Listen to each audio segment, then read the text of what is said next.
Hello everyone, आज हम बात करेंगे कॉन्स्टिट्यूशन ऑफ इंडिया की, भारत के संविधान की। और भारत के संविधान में सबसे पहले हम बात करेंगे प्रियम्बल की। Okay, now what is preamble. जब भी आप संविधान या कॉन्स्टिट्यूशन को ओपन करेंगे, पढ़ेंगे, तो उसमें सबसे पहले आप चीज़ पाएंगे प्रियम्बल। ठीक है, नाउ प्रियम्बल क्या होता है, ये कहाँ से आया है और इसकी क्या क्या एसेंशियल कंडीशंस है, हम देखते हैं। Now what is preamble. Preamble एक लैटिन टर्म से आया है, प्रियम्बलस, जिसका मतलब होता है introduction. Alright, now what is preamble. Preamble एक लैटिन टर्म से आया प्रियम्बलस, जिसका मतलब होता है एक तरीके से उद्देशिका और इंट्रोडक्शन। जो भी आप एक्ट बात करते हैं उसका जो सबसे स्टार्टिंग पॉइंट होता है प्रियम्बल होता है, जो उसका इंट्रोडक्शन होता है, उसी से पूरे एक्ट के बारे में आपको जानकारी लग जाती है। ठीक है, now what is preamble. Preamble is a introductory statement. आपके जो कॉन्स्टिट्यूशन, अपना भारत का जो संविधान है, कॉन्स्टिट्यूशन ऑफ इंडिया है, उसमें प्रियम्बल क्या क्या काम होता है, एक तरीके से वो इंट्रोडक्टरी स्टेटमेंट होता है। आपकी एक उद्देशिका होती है जिसका इंट्रोडक्शन पार्ट होता है, जो बताता है कि अपने प्रियम्बल में क्या क्या इंक्लूड है और वो आगे कॉन्स्टिट्यूशन में क्या रोल प्ले करेगा। Preamble includes what.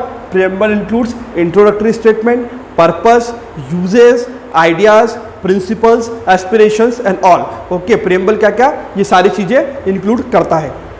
ना प्रियम्बल को किसने ड्राफ्ट करा है। प्रियम्बल को सबसे पहले ड्राफ्ट हुआ है पंडित जवाहरलाल नेहरू ने ड्राफ्ट करा। जब संविधान बन रहा था, जब कॉन्स्टिट्यूशन बन रहा था, तो पंडित जवाहरलाल नेहरू ने एक ड्राफ्ट तैयार करा और इसको इंट्रोड्यूस करा कि इसमें क्या क्या कंडीशंस होनी चाहिए और इसका प्रियम्बल, इसका इंट्रोडक्शन क्या होना चाहिए। Pandit Jawaharlal Nehru drafted the preamble और इसे कब लाया गया, 13 दिसंबर 1946 को इसे ड्राफ्ट किया गया और 22 जनवरी 1947 में इसको इम्प्लीमेंट करा गया, इसको इनेक्ट करा गया।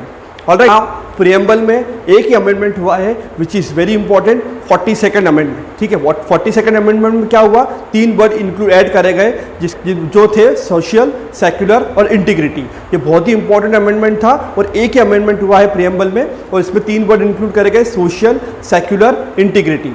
नाउ प्रियम्बल की शुरुआत किससे होती है। प्रियम्बल की शुरुआत होती है we the people of India. Now we the people of India एक तरीके का सोर्स है कॉन्स्टिट्यूशन का, प्रियम्बल का सोर्स है। ठीक है, और इसको एक बेसिक स्ट्रक्चर के रूप में देखा गया है। प्रियम्बल में इंपॉर्टेंट वर्ड्स है सोशल, सेक्युलर, सोवरेन, डेमोक्रेटिक और रिपब्लिक। ये एक तरीके का नेचर है प्रियम्बल का, ये एक तरीके के कॉन्स्टिट्यूशन का नेचर है जिसमें 5 वर्ड इंक्लूड होते हैं। ऑलराइट, कौन कौन से, डेमोक्रेटिक, सोशलिस्ट, सेक्युलर, रिपब्लिक और सोवरेनिटी। इंडियन कॉन्स्टिट्यूशन में justice, liberty, equality and fraternity, ये जो 4 वर्ड्स है ये बताते हैं प्रियम्बल के ऑब्जेक्टिव्स को। ठीक है, एंड 26 नवंबर 1949, ये बहुत इंपॉर्टेंट डेट है, 26 नवंबर 1949 इस दिन प्रियम्बल को अडॉप्ट किया गया था। ऑलराइट, नाउ इसमें अपन कुछ इंपॉर्टेंट वर्ड्स समझ लेते हैं। सबसे पहला वर्ड है सोवरेन। नाउ सोवरेन का मतलब होता है इंडिया एक इंडिपेंडेंट कंट्री है, एक स्वतंत्र कंट्री है, स्वतंत्र देश है। इसमें किसी प्रकार का नो एक्सटर्नल पावर, यानी किसी भी प्रकार की एक्सटर्नल पावर इंडिया के मैटर्स में इंटरफेयर नहीं कर सकता है।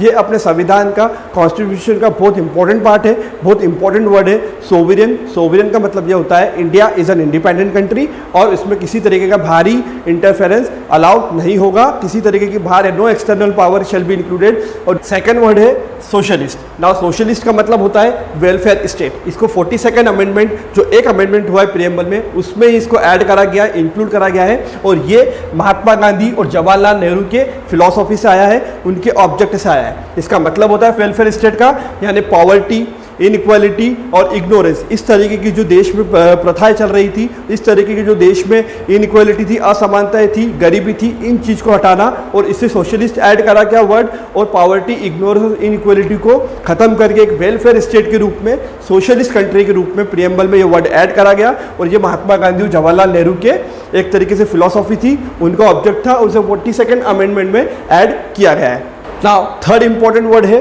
सेक्युलर। सेक्युलर को भी 42nd अमेंडमेंट से इंक्लूड करा गया है, इंसर्ट किया गया है और इसका मतलब होता है स्टेट हैज़ नो रिलीजन, यानी देश का, भारत देश का, इंडिया का, स्टेट का कोई अपना एक रिलीजन नहीं है। इंडिया एक सेक्युलर कंट्री है, बट इंडिया में क्या है, पॉजिटिव सेक्युलरिज्म है। पॉजिटिव सेक्युलरिज्म व्हाट इज, क्या पॉजिटिव सेक्युलरिज्म है। पॉजिटिव सेक्युलरिज्म क्या होता है, यानी आपके पास देश के जो नागरिक है, सिटीजन्स है, उनके पास ये फ्रीडम रहती है कि वो अपने रिलीजन को प्रैक्टिस, प्रोफेस और प्रोपोगेट कर सकते हैं। यानी ये हिंदू, मुस्लिम, सिख, ईसाई, क्रिश्चियन, फारसी, all are independent and all are secular. वो सेक्युलर पॉजिटिव सेक्युलरिज्म में आएंगे और वो अपने रिलीजन को प्रैक्टिस कर सकते हैं, प्रोफेस कर सकते हैं, प्रोपोगेट कर सकते हैं। बट इंडिया यानी स्टेट हैज़ नो रिलीजन। अपना देश एक सेक्युलर है, इसका कोई रिलीजन नहीं है, बट यहाँ के लोगों का अपना फ्रीडम है कि वो अपने रिलीजन को प्रैक्टिस करें, प्रोफेस करें और प्रोपोगेट करें। और ये वर्ड भी इंपॉर्टेंट वर्ड 42nd अमेंडमेंट में ऐड किया। नेक्स्ट इंपॉर्टेंट वर्ड है डेमोक्रेसी। इसको हिंदी में बोला जाता है लोकतंत्र। नाउ डेमो का मतलब होता है पीपल, क्रेसी का मतलब होता है rule. Now democracy means rule of the people, यानी एक तरीके से लोकतंत्र यानी जनता के द्वारा चुना हुआ और जनता के द्वारा इलेक्टेड किया हुआ एक तरीके की सरकार। नाउ भारत इंडियन कॉन्स्टिट्यूशन में जो सेक्युलर वर्ड यूज करा गया है, इसका मतलब है जो गवर्नमेंट फॉर्म होगी by the will of the people, यानी जो जनता है देश की, उसकी इच्छा से, उसकी विल से गवर्नमेंट फॉर्म होगी। इसलिए भारत को क्या बोला जाता है, डेमोक्रेटिक कंट्री। और भारत एक तरीके का रूल ऑफ द पीपल है, लोकतंत्र है भारत में। This is very important word जो इंडियन कॉन्स्टिट्यूशन के प्रीएम्बल में इंसर्टेड है ऑलरेडी। इंडिया में रियल हेड है प्राइम मिनिस्टर और नॉमिनल हेड है प्रेसिडेंट, और ये दोनों जो बॉडी है वो इलेक्टेड बॉडी है। यानी इसका ये मतलब होता है कि India is a republic state, यानी रिपब्लिक कंट्री है। नाउ इंडिया में क्या है, हेड ऑफ द स्टेट क्या होता है, इलेक्टेड होता है। रियल हेड और nominal head, prime minister and president both are elected, यानी दोनों अपने यहाँ पे क्या देश का जो अपना रूल है वो क्या है, हेड ऑफ द स्टेट क्या रहेगा, इलेक्टेड, ना कि नॉमिनेटेड। जैसे कि सुपर 30 मूवी में जो डायलॉग था कि राजा का बेटा राजा बनेगा, इस तरीके का फिलोसॉफी अपने इंडिया में नहीं है, इस तरीके का रूल अपने इंडिया में नहीं है। अपने क्या होता है, हेड ऑफ द स्टेट को इलेक्टेड करा जाता है बाय द पीपल, ना कि नॉमिनेटेड। नेक्स्ट है, सबसे इंपॉर्टेंट क्वेश्चन जाता है कि प्रीएम्बल कॉन्स्टिट्यूशन का पार्ट है या नहीं है। तो इसके लिए सबसे पहले हम समझेंगे आर्टिकल 368 को। ना व्हाट इज आर्टिकल 368? आर्टिकल 368 बात करता है पावर ऑफ पार्लियामेंट की, जो पार्लियामेंट के जो बस पावर है कि वो कॉन्स्टिट्यूशन को अमेंड कर सकता है। ओके, नाउ इसको समझने के लिए क्या प्रीएम्बल कॉन्स्टिट्यूशन का पार्ट है कि नहीं, इसे हम दो केस लॉज देखेंगे। फर्स्ट है रे बेरुबरी यूनियन केस, जिसमें आर्टिकल 368 के अकॉर्डिंग सुप्रीम कोर्ट ने बोला कि आर्टिकल 368 के पास ये पावर है कि वो कॉन्स्टिट्यूशन को अमेंड कर सकता है, बट कॉन्स्टिट्यूशन में preamble is not a part and can not be amendment. यानी री बेरुबरी केस में सुप्रीम कोर्ट ने बोला कि कॉन्स्टिट्यूशन को तो अमेंडमेंट करने का पावर पार्लियामेंट के पास है, बट प्रीएम्बल को आप अमेंड नहीं कर सकते क्योंकि वो पार्ट ऑफ कॉन्स्टिट्यूशन नहीं है। इसमें सुप्रीम कोर्ट से गलती हो गई कि उसको ये जो बाकी पार्ट से कॉन्स्टिट्यूशन के उसी तरीके से प्रीएम्बल को भी अडॉप्ट किया गया है अदर पार्ट्स की तरह कॉन्स्टिट्यूशन के लिए। इसलिए केशवानंद भारती इस केस में सुप्रीम कोर्ट ने बोला कि now preamble is also a part of the constitution and it's can be amendment. So इसके बाद 42nd अमेंडमेंट हुआ।